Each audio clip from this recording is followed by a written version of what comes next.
Ze Frank, the founder and CEO of Star.me. Ze, why have you become an entrepreneur? Uh, well, I think that there's a number of different things. I think that the work that I've been doing over the last 10 years has taught me a lot about different aspects of the place that I love the most, which is the web. From virality to participation to the cult of the amateur, like you know very well, which I believe in strongly. I'm going to fight the good fight for. I think that there was a sense of an opportunity to kind of bring a lot of those things together and focus it in a way that I am super excited about. And to be honest with you, being an entrepreneur is such an amazing creative challenge, and that's actually been one of the most exciting parts about starting a business, is just understanding how much creativity goes into developing a team, developing a product, staying focused, and making something. How did it happen? Because there's this sort of story on the internet that you were this famous guy and all these venture capitalists had all this money and they couldn't figure out what to do with it, so they gave you some to do something creative. Is that true? Is that a story on the internet? Well, the internet, you never can trust it. You can't trust it. Yeah, that's exactly what happened. I was just walking down on the street and I started getting chased by this kind of like paparazzi, and they all looked like Monopoly characters.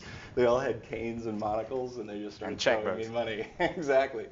No, I was really fortunate in finding a lot of people who've been part of the venture community and the angel community who've also been following the stuff that I've been doing for the last number of years. And so I got to have some conversations with people that believe in the stuff that I'm doing, both on the sort of the virality side and the kind of emotional engagement side, which I'm super excited about. So did you just wake up one morning and think to yourself, I fancy being an entrepreneur now, having been a famous entertainer? You still are, of course. I don't use the word fancy, ever. So I never would wake up and say, I fancy anything. Well, what would you wake up and say? I'm hungry. Fancy a nice breakfast. No, it was part of a number of conversations that I had with some folks about the role that virtual goods could play in a sort of environment that fostered some of the things that I'm super interested in: participation, play, positive emotion, those kind of little dopamine rushes that you get when you feel connected to people, to things. And out of that, I talked to some folks and got some guidance on what it would take to put it together, and then went out for it.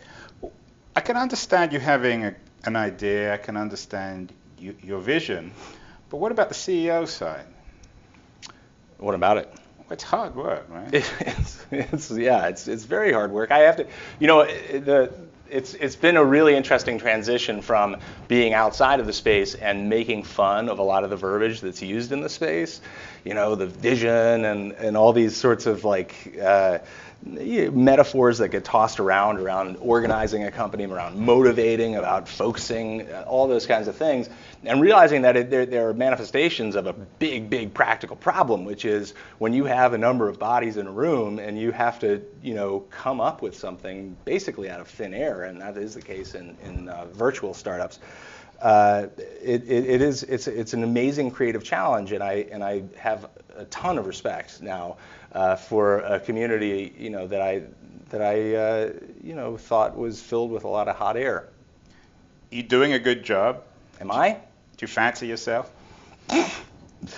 I think that I'm doing a better job. Than you were. Than I was, yeah, and I hope that that's up and to the right is exactly where. So you started badly. I started medium. I think that I had to, I sat in front of a computer by myself for 10 years, and there were a number of different challenges that I had to get over, and one obviously is working with other people, and things like when you work by yourself, you don't always cut yourself very much slack. You don't give yourself a break when you finish something.